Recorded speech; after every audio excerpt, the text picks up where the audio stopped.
Hello बच्चा लोग, चलिए 2014 का क्वेश्चन करते हैं।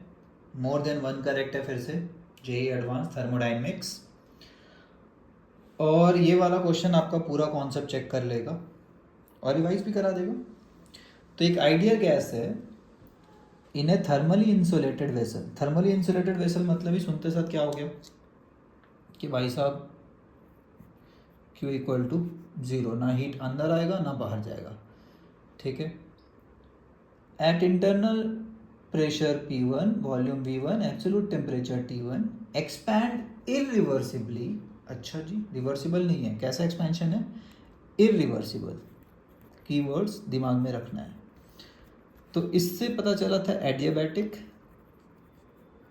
है ना, तो Q इक्वल टू ज़ीरो, ये सही हो गया। लेकिन क्या ये जो एडियाबैटिक वाले एक्सप्रेशन है ये इरिवर्सिबल में लागू होते हैं? नहीं, ये सिर्फ और सिर्फ रिवर्सिबल में लागू होते हैं। क्लियर? तो डी तो अपना गलत हो गया। और expand irreversibly against zero external pressure. Oh my God, P external equal to zero. P external zero मतलब क्या होता है? पी एक्सटर्नल एक्सपेंशन, ऐसे एक्सपेंशन को क्या बोलते हैं? Free expansion. और फ्री एक्सपेंशन में वर्क डन क्या होता है? Zero work done. Clear? I think इतनी बातें सबको पता है, बहुत सारे क्वेश्चन कर चुके हैं अब कि फ्री एक्सटेंशन में वर्क डन ज़ीरो लेते हैं। और फर्स्ट लॉ में क्या हुआ? Delta U equal to Q plus W. ऐसा नहीं लग रहा है सब ज़ीरो ज़ीरो सा टाइप से दिख रहा है? तो डेल्टा यू भी ज़ीरो है। आइडियल गैस है क्या? है। और डेल्टा यू आइडियल गैस के लिए क्या होता था? N C V delta T. और डेल्टा यू अगर ज़ीरो है तो कौन ज़ीरो रहा होगा?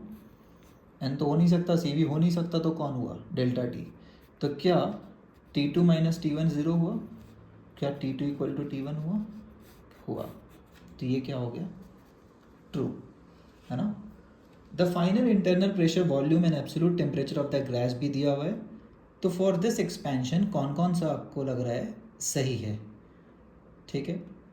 तो टेम्परेचर तो चेंज हो नहीं रहा है। ठीक है। फर्स्ट लॉ के तो सब बेचारे गए, वर्क डन भी ज़ीरो है। तो कौन चेंज हो रहा होगा यहाँ पे? तो यहाँ पे सिर्फ प्रेशर और वॉल्यूम चेंज हो रहा होगा। ठीक है। तो ऐसे केसेस में होता है P1 V1 is equal to P2 V2। ठीक है। ऐसा कौन सा प्रोसेस है जिसमें कुछ भी चेंज नहीं होगा? तो T तो चेंज हुआ नहीं है, तो ये लागू हो सकता है। क्यों लागू हो सकता है? क्योंकि आइडियल गैस है और PV इज इक्वल टू क्या होता है? nRT। और number of moles of gas तो कहीं स्केप कर ही नहीं रहा, दिख रहा है अपने को। ठीक है, कोई रिएक्शन उक्शन तो है नहीं, तो N तो चेंज होगा नहीं, R चेंज होगा नहीं। तो T1 इक्वल टू, क्योंकि T2 था, NR T1 equal to NR T2 रहा। तो हम लोग बोल सकते हैं P1 V1 is equal to P2 V2 holds true. Clear? समझ आ गया क्या चल रहा है यहाँ पे? तो ये क्वेश्चन आपको काफ़ी सारे कॉन्सेप्ट्स को रिवाइज करा देगा और एक रिमाइंडर देगा कि एडियाबैटिक वाला जो फॉर्मूला डिराइव किए थे वो सिर्फ रिवर्सिबल के लिए अपना लागू होता है, इरिवर्सिबल के लिए वैलिड नहीं है। तो आंसर अपना क्या आ गया? ए, बी और सी। ठीक है, मल्टी करेक्ट है, तो आंसर अपन बोलेंगे ए, बी और सी।